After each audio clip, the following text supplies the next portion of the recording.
Animal kingdom में हमको mainly दो टाइप्स के एनिमल्स स्टडी करने हैं, non chordates and chordates. Non chordates हमने शुरू कर दिया था, थोड़े थोड़े फीचर्स हमने देखे थे नॉन कॉर्डेट्स के। एंड नॉन कॉर्डेट्स जो एनिमल है जिनमें नोटोकॉर्ड नहीं होता है, जिनके एम्ब्रियो में नोटोकॉर्ड इज नॉट देयर, ऐसे 10 फाइलम्स है। नॉन कॉर्डेट जो एनिमल्स है उनके 10 ग्रुप्स बोल सकते हो, ग्रुप्स को बोल सकते हो phylum. And those phylum are, I am repeating again, मैंने ट्रिक बताया था कैसे याद रखना है। The trick I am repeating again, P C C P triple A me and H, right. So first जो फाइलम है P, phylum Porifera. Next phylum, phylum Cnidaria या फिर Coelenterata. Next Ctenophora, phylum Ctenophora. Next phylum Platyhelminthes, helminthes मतलब worms. Platyhelminthes के बाद आता है एस्कहेल्मिन्थेस, aschelminthes के बाद annelida, then arthropoda, then mollusca, then echinodermata, and lastly hemichordata. Okay, so 10 phylums. You can say कि non chordates are divided into 10 phylums या फिर 10 groups which are P, C, C, P, triple A, me and H. ऐसे आपको याद रखना है। And now we are going to study these phylums one by one, एक के बाद एक हम ये फाइलम स्टडी करेंगे। तो सबसे पहले हम स्टडी करने वाले हैं phylum porifera. So let us start with phylum porifera. Okay, now phylum porifera में जो एनिमल्स आते हैं they are commonly known as sponges. इनको स्पॉन्जेस भी बोलते हैं। They are found in water, water मतलब मराइन या फिर एक्वाटिक बोल सकते हो। Mainly they are found in water, they are mainly aquatic और मेनली मराइन। उनका अगर शेप अगर हम लोग देखते हैं तो आई will draw here, shape is like this.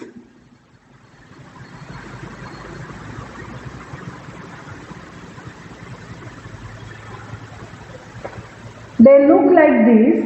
तो इनका जो बॉडी सिमेट्री है दे आर असिमेट्रिकल। इनका कोई भी एंगल में 2 इक्वल पार्ट्स नहीं हो सकते हैं। इनके कोई भी बॉडी पार्ट कोई भी एंगल से 2 इक्वल हाफ्स नहीं हो सकते। तो ये एनिमल्स जो होते हैं इनको बोलते हैं asymmetrical. Okay, so these animals are called as asymmetrical animals, मतलब इनकी सिमेट्री कैसी है, असिमेट्री है। देन इनके बॉडी में क्या सेल्स है, क्या टिश्यूज है, ऑर्गन्स है, ऑर्गन सिस्टम है। ये बहुत ही माइन्यूट एनिमल्स है। और आपको अभी यू कैन रिकॉल कि माइन्यूट एनिमल्स का जो लेवल होता है, बॉडी प्लान होता है, वो होता है सेल्यूलर। तो इसके बॉडी में सिर्फ सेल्स है, टिश्यूज भी नहीं है। टिश्यूज मतलब ग्रुप ऑफ सेल्स। तो there are no tissues, no organs, no organ system. Simple animal है, सिर्फ सेल से बना है। तो हम इसको बोलते हैं, हमने क्या बोला था, cellular level organization, right. Cellular level organization मतलब ये एनिमल के बॉडी में सिर्फ सेल्स है, टिश्यूज भी नहीं है, मतलब ग्रुप ऑफ सेल्स भी नहीं है। इतना छोटा है, माइन्यूट है ये animal. So 4 things we came to know about this animal. पहला है they are commonly called as sponges. Second, they are water animals या फिर मराइन या फिर एक्वाटिक।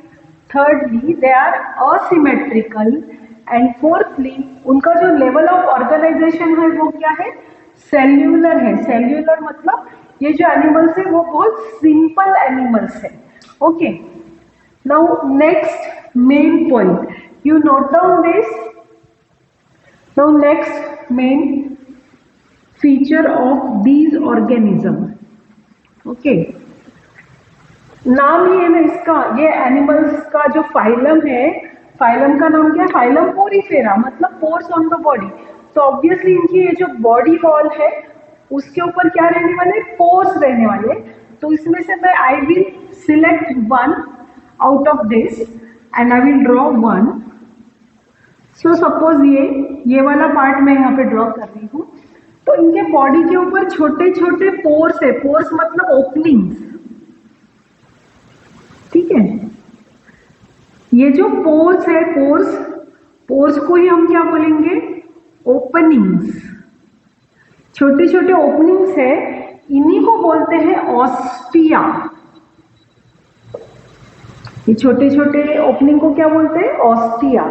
एंड एक बड़ा ओपनिंग दिख रहा है यहाँ पे ऊपर। Okay, one big opening here, that is called as osculum. अभी ऑस्टिया और ऑस्क्यूलम में फर्क क्या है, ostia are minute pores, minute small pores, and osculum is large opening.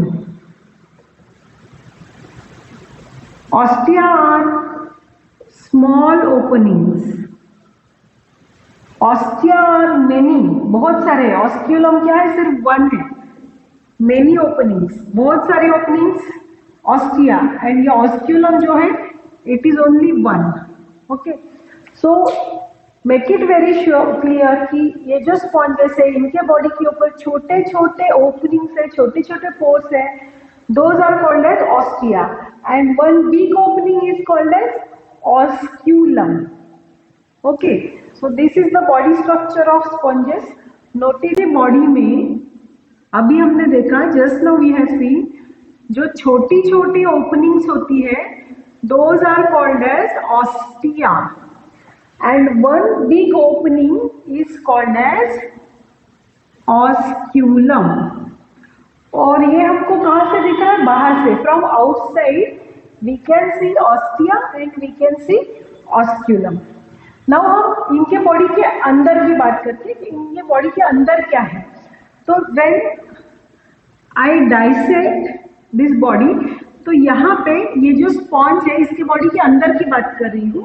Suppose this is inside structure, ये बॉडी के अंदर, तो इनके बॉडी के अंदर ये खाली जगह है। क्या है, खाली जगह, जिसको बोलते हैं कैविटी। ओके, एक स्पेस है, space, and this space is called as spongocoel. Sponges है ना, स्पॉन्जेस की बात चल रही है, तो ये कैविटी को क्या बोलेंगे, स्पॉन्जोसील। ओके, सो स्पॉन्जेस की बॉडी के अंदर क्या है, one there is one cavity and that cavity is called as spongocoel. Now again यही cavity, I will draw this cavity again, जो स्पॉन्जोसील है इसको स्पॉन्जोसील बोलते हैं, स्पॉन्जोसील। नाउ लाइनिंग, अंदर जो लाइनिंग होती है ना, सेल्स, यहाँ के जो सेल्स है वो वेरी स्पेशल सेल्स है। ओके, यहाँ के सेल्स लाइनिंग सेल्स, अंदर की जो लाइनिंग है इसकी बॉडी के अंदर की जो लाइनिंग सेल्स है, ये लाइनिंग सेल्स है। किसके लाइनिंग सेल्स, स्पॉन्जोसील, ये स्पॉन्जोसील की बात चल रही है। ओके, तो स्पॉन्जोसील के जो लाइनिंग सेल्स है they are very special cells, lining cells, they are very special cells, they are called as choanocytes or collar cells। okay, special cells है, those cells are called, जो body के अंदर sales है उसके ऐसा भी बोल सकते हो, they are called as choanocytes or collar cells। so what we have seen till now, phylum Porifera, Main big opening is called as osculum, small openings are called as ostia. इसको openings बोलो या फिर pores बोलो, pores related to porifera. Then अंदर बॉडी के अंदर क्या है, कैविटी है which is called as spongocoel. Then spongocoel की जो लाइनिंग है, वो लाइनिंग के ऊपर जो सेल्स है they are called as choanocytes या फिर collar cells. Okay, so commonly known as phylum Porifera के animals, they are commonly known as sponges. They are asymmetrical. इनके दो इक्वल हाफ्स नहीं हो सकते, दो इक्वल टुकड़े नहीं हो सकते इनके बॉडी के, ये असिमेट्रिकल है. Okay, they are asymmetrical. They have got cellular level organization. इनके बॉडी में सेल्स है, टिश्यूज नहीं है, ऑर्गन्स नहीं है. They have got minute pores called as ostia. Central cavity is called as spongocoel. ये जो सेंट्रल बीच में बॉडी के सेंटर में जो कैविटी है उसको क्या बोलते हैं, स्पॉन्जोसील. कैविटी मतलब space. One big opening is called as osculum. Lining of spongocoel, lining of spongocoel cells are choanocytes और collar cells. So we have seen very important features of phylum Porifera. इसमें से अभी तक NEET में questions इस पे आए हैं कि minute pores are called as ostia, cavity is called as spongiocele, one big opening, osculum, spongiocele cells, coenocyte. Not only spongocoel, अंदर उनके बॉडी के अंदर कैनाल्स होते हैं, वो हम लोग बाद में देखेंगे. तो कैनाल्स के लाइनिंग पे भी ये सेल्स, स्पेशल सेल्स होते हैं कोएनोसाइट्स. तो ये भी आप रख सकते हैं कि उनके बॉडी के इनसाइड कौन से सेल्स होते हैं, कोएनोसाइट्स या फिर कॉलर सेल्स. तो अभी तक हमने जो पढ़ा उसमें से जो स्टार किए हैं उसमें ज्यादा क्वेश्चंस आते हैं. Now one more thing I would like to say कि और क्वेश्चंस नीट में मेनली इस पे आते हैं, इसके एग्जाम्पल्स. इसके एग्जाम्पल्स मतलब नीट में ऐसे क्वेश्चन आएगा, identify which of the following belong to phylum porifera, और 4 नाम दिए रहेंगे और वो 4 नाम में से एक इसमें से रहेगा. तो इसके एग्जाम्पल ये है, साइकॉन, स्पॉन्जिला जिसको फ्रेश वाटर स्पॉन्ज बोलते हैं, and Euspongia which is also called as bath sponge. तो ये 3 एग्जाम्पल्स तुमको याद रखने हैं, जिसमें से क्वेश्चन आएगा 3 दूसरे फाइलम के नाम रहेंगे. 1 ये फाइलम पोरिफेरा वाला, इन तीनों में से एक नाम रहेगा और तुमको आइडेंटिफाई करने के लिए आने वाला है. आपको लिखना नहीं है, याद करके भी लिखना नहीं, सिर्फ आइडेंटिफाई करना है कि इसमें से कौन सा belong to phylum porifera. 4 options रहेंगे, 4 में से एक ये रहेगा. ओके, सो कौन से 3 नहीं है और कौन सा चौथा एक है वो आपको आइडेंटिफाई करने के लिए एग्जाम में आने वाला है. तो स्पॉन्जेस के एग्जांपल याद रखो, Sycon which is also called as Scypha, Spongilla which is also called as fresh water sponge, and Euspongia which is also called as bath sponge. इसमें ये एग्जाम्पल्स याद रखने के लिए मैं एक छोटी सी टिप देती हूँ. आई ऑलवेज से कि my notes are sufficient for your study of NEET या फिर बोर्ड्स के एग्जाम के लिए मेरी नोट्स सफिशिएंट है, but I would suggest you also refer NCERT text book. NCERT text book में जितने भी डायग्राम्स दिए हैं ना फाइलम पोरिफेरा में, you draw those diagram. NCERT text book की सारी ही डायग्राम आपको ड्रॉ करनी है डायग्राम कॉपी में, बट जैसे एग्जाम में जो क्वेश्चन आएंगे नीट वाले क्वेश्चन, जैसे मैंने बताया एग्जाम्पल आइडेंटिफाई करने के लिए आएंगे, तो पिक्चर दिए हैं आपके एग्जाम, आपकी जो एनसीईआरटी की बुक है उसमें साइकॉन, स्पॉन्जिला, यूस्पॉन्जिया के पिक्चर्स दिए हैं. तो पिक्चर्स देखने से क्या होता है, हमको विजुअल्स देखने से रिकलेक्ट हो जाता है. ओके, तो बीच बीच में आपको वो देखते रहना है. एनसीईआरटी की जो टेक्स्ट बुक है डायग्राम्स के लिए आपको हमेशा देखना है, एटलीस्ट उसमें के डायग्राम्स देखते रहो. डायग्राम्स एंड नेम्स, उसके नीचे क्या नाम लिखा है, एनिमल के नीचे कौन सा नाम लिखा है, वो एनिमल कैसे दिखता है, right. So NCERT textbook is must those who are giving NEET, even in physics and chemistry. NCERT book is the base of the entrance exam. Okay, so हमने एग्जाम्पल्स देखे और कुछ फीचर्स देखे. Let us move on to next features जो इतने important नहीं है, but still we will study those features also. Next feature इसका डाइजेशन. ये फूड का डाइजेशन कैसे करता है? तो इंट्रासेल्यूलर है, मतलब बॉडी के अंदर.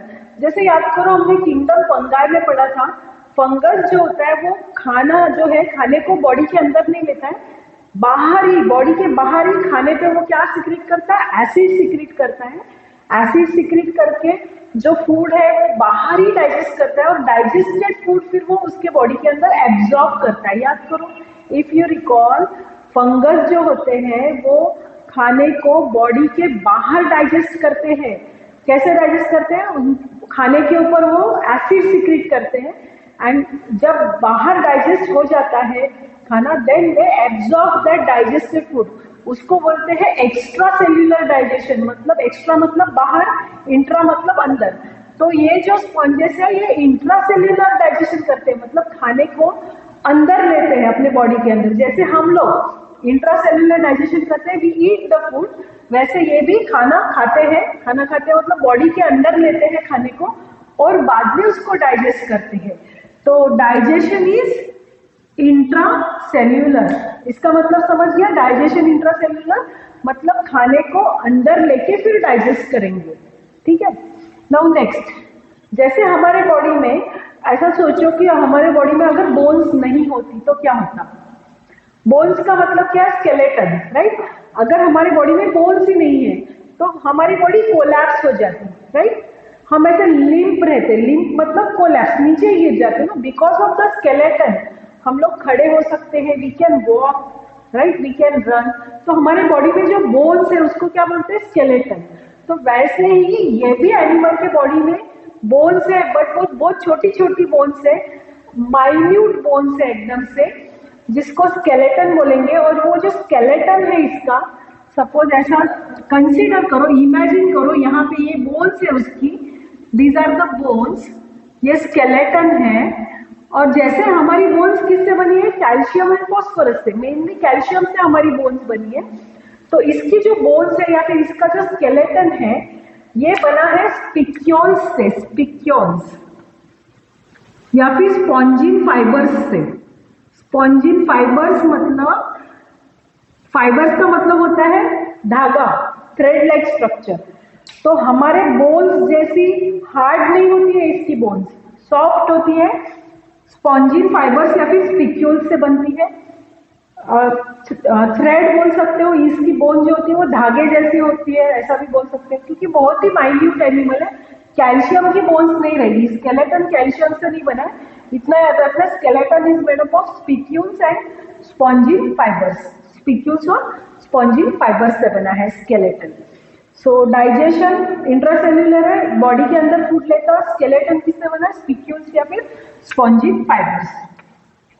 Now next point, sexes not separate. Sexes not separate और इसी को बोलते हैं hermaphrodite. ऐसा एनिमल जिसमें सेक्सेस सेपरेट नहीं है, वो एनिमल को hermaphrodite बोलते हैं. इसका मतलब क्या है? सेक्सेस मतलब मेल फीमेल. यही एक एनिमल मेल, जनरली हमने क्या देखा ह्यूमंस में क्या होता है कि फीमेल जो है वो फीमेल गैमेट बनाती है, मेल मेल गैमेट बनाता है. इवन हमने एंजियोस्पर्म्स में देखा, फ्लावर को याद करो, जो स्टेमेन वाला पार्ट था वो क्या बनाता है? Male gamete. और जो बीच में पिस्टिल वाला पार्ट हमने देखा था वो फीमेल गैमेट बनाता है. मतलब दो अलग अलग पार्ट्स, दो अलग अलग गैमेट्स बनाते हैं, राइट. हमारे भी ह्यूमंस में female will make female gamete, male will make male gamete. But sponges इतने छोटे एनिमल्स है कि इनमें मेल और फीमेल सेपरेशन नहीं है कि ये मेल स्पॉन्ज है और ये फीमेल स्पॉन्ज है. तो यही स्पॉन्ज की बॉडी में यहाँ पे क्या बनेगा? Male gamete. और दूसरे स्पॉन्ज की बॉडी में फीमेल गैमेट नहीं बनेगा, यही पे उसका बनेगा फीमेल गैमेट. मतलब इसको बोलते हैं सेक्सेस नॉट सेपरेट, मेल और फीमेल सेपरेट नहीं है, एक ही जो स्पॉन्ज है वो मेल का भी रोल कर रहा है और वो फीमेल का भी रोल कर रहा है, इसको बोलते हैं हर्मैफ्रोडाइट। हर्मैफ्रोडाइट, मेल और फीमेल डिफरेंट नहीं होते हैं, एक ही इसमें बॉडी में मेल गैमेट्स भी बनेंगे और फीमेल गैमेट्स भी बनेंगे, इसको बोलते हैं sexes not separate. Now reproduction कैसे करता होगा? सेक्सुअल रिप्रोडक्शन करता है मेल गैमेट और फीमेल गैमेट बना के, फिर मेल और फीमेल गैमेट का क्या होगा? फ्यूजन होगा, सेक्सुअल रिप्रोडक्शन। और असेक्सुअल रिप्रोडक्शन करता है फ्रैगमेंटेशन, वेरी सिंपल, ऐसी दो फ्रैगमेंट्स बन जाएगी, ये वाला part, this part will develop into new sponge, this part will develop into new sponge, तो इसको बोलते हैं असेक्सुअल रिप्रोडक्शन। फ्रैगमेंटेशन हमने बहुत बार देखा है, तो sexual reproduction by formation of male and female gamete, asexual reproduction fragmentation. So sexual reproduction gametes बनाता है एंड असेक्सुअल रिप्रोडक्शन कैसे होता है? फ्रैगमेंटेशन से होता है, दो फ्रैगमेंट्स बनेंगे और ये दो फ्रैगमेंट से क्या बन जाएंगे? न्यू स्पॉन्जेस बन जाएंगे। Okay, now last point, fertilization internal. Fertilization internal, अब दोनों वर्ड का मतलब तुमको पता है। फर्टिलाइजेशन मतलब fusion of male and female gamete, यहाँ पे मेल गैमेट बना, यहाँ पे फीमेल गैमेट बना, इनका फ्यूजन कहाँ होगा? बॉडी के अंदर, बाहर नहीं, पानी में नहीं होगा, कहाँ होगा? ये जो स्पॉन्ज है इसके बॉडी के अंदर, तो इसको क्या बोलते हैं? Fertilisation internal. फर्टिलाइजेशन मतलब क्या है? Fusion of male and female gametes, तो मेल एंड फीमेल गैमेट का फ्यूजन बॉडी के अंदर होगा, बॉडी के बाहर नहीं होगा। तो अभी हमने देखा कि ये suppose this is a sponge and यहाँ पे बनता है सपोज मेल गैमेट एंड यहाँ पे बनते हैं फीमेल गैमेट, इन दोनों का जो फ्यूजन है इसको बोलते हैं फर्टिलाइजेशन। तो फ्यूजन जो है फर्टिलाइजेशन इसके बॉडी के अंदर हो रहा है, इसीलिए फर्टिलाइजेशन हम क्या बोलेंगे? Internal, right. इवन हमने डाइजेशन में भी देखा, suppose this is a sponge, तो ये जो suppose this is a food, तो ये जो फूड है, ये फूड ये बॉडी के अंदर ऐसे लेगा यहाँ से, या फिर इसके पास जो माइन्यूट पोर्स है यहाँ से लेगा, फूड को बॉडी के अंदर लेगा और यहाँ पे ये फूड डाइजेस्ट करेगा, डाइजेशन ऑफ फूड बॉडी के अंदर हो रहा है, इसीलिए हमने इसको क्या बोला था? Intracellular digestion. इंट्रा मतलब अंदर, बॉडी के अंदर, इंट्रासेल्यूलर डाइजेशन। ओके, नाउ जब हमने रिप्रोडक्शन की बात की, रिप्रोडक्शन दो टाइप से करता है ये, sexual and asexual. Sexual reproduction कैसे करता है? इसी के बॉडी में यहाँ पे क्या बनेगा? मेल गैमेट, और यहीं पे क्या बनेगा? फीमेल गैमेट, और ये male gamete and female gamete का फ्यूजन होगा, जाइगोट बनेगा। This is sexual reproduction.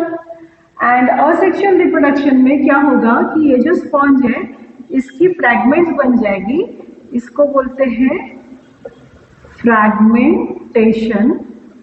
तो ये जो पार्ट है, ये पार्ट 1 और पार्ट 2 दो फ्रैगमेंट्स बनी, ये जो 1 पार्ट है ये पूरा स्पॉन्ज में डेवलप हो जाएगा एंड ये सेकेंड पार्ट भी पूरा स्पॉन्ज में डेवलप हो जाएगा। तो ये एक स्पॉन्ज से दो स्पॉन्जेस बन गए हैं। This is asexual reproduction and fusion of male and female gamete से क्या होगा? जाइगोट बनेगा एंड ये जाइगोट से नया स्पॉन्ज बनेगा। This is sexual reproduction. Now last point, development. अभी हमने देखा सेक्सुअल रिप्रोडक्शन की जब बात चल रही थी, सेक्सुअल रिप्रोडक्शन हम बात कर रहे हैं, यहाँ पे मेल गैमेट बना, यहाँ पे क्या बना, फीमेल गैमेट बना, दोनों का फ्यूजन होके क्या बना, जाइगोट। ओके, नाउ जाइगोट से क्या बनने वाला है, न्यू स्पॉन्ज बनने वाला है, राइट। हाँ, तो जाइगोट से अभी न्यू स्पॉन्ज बनने के बाद पहले एम्ब्रियो बनता है, ठीक है, और एम्ब्रियो के बाद न्यू स्पॉन्ज बनता है। तो जाइगोट से देखो, अभी जैसे हमने पहले भी देखा है एम्ब्रियो, फिर एम्ब्रियो से एक्चुअली यहाँ पे बनता है लार्वा। ओके, और ये लार्वा का होता है मॉर्फोसिस मतलब चेंजेस, और ये लार्वा से बनता है ये न्यू स्पॉन्ज।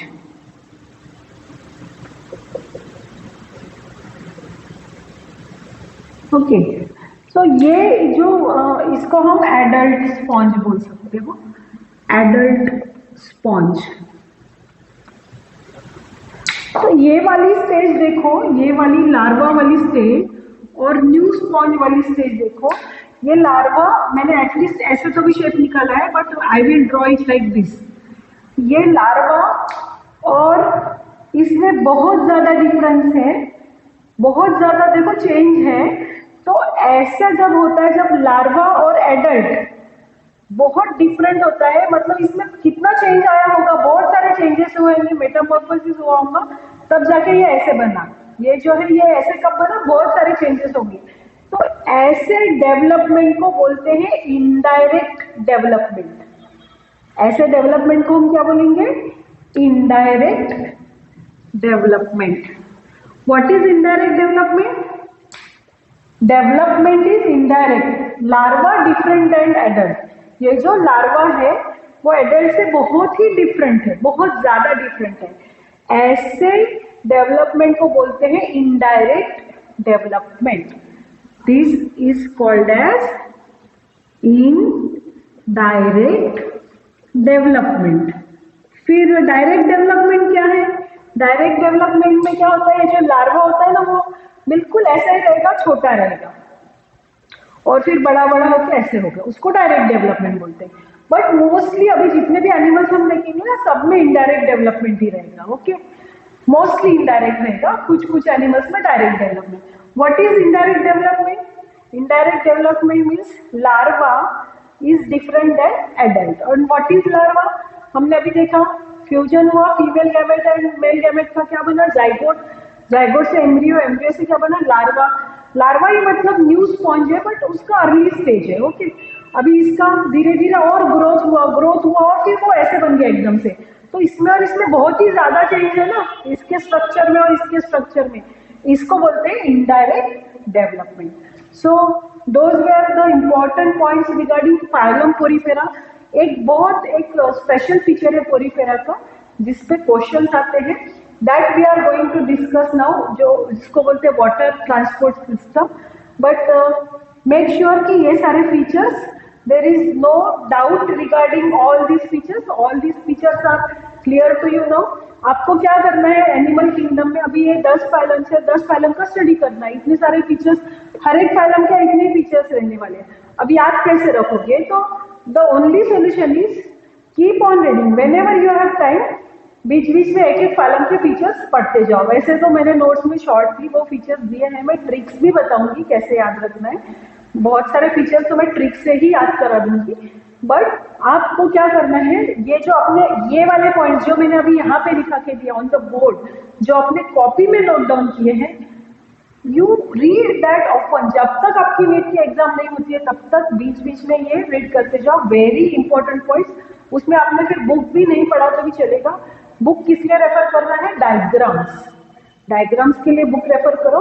और जो मैं बोर्ड पे लिख के दे रही हूँ, सिंपली रेफर दैट। मेरी नोट्स भी मैंने दी है स्टडी मटेरियल में, वो भी आप रेफर कर सकते हो।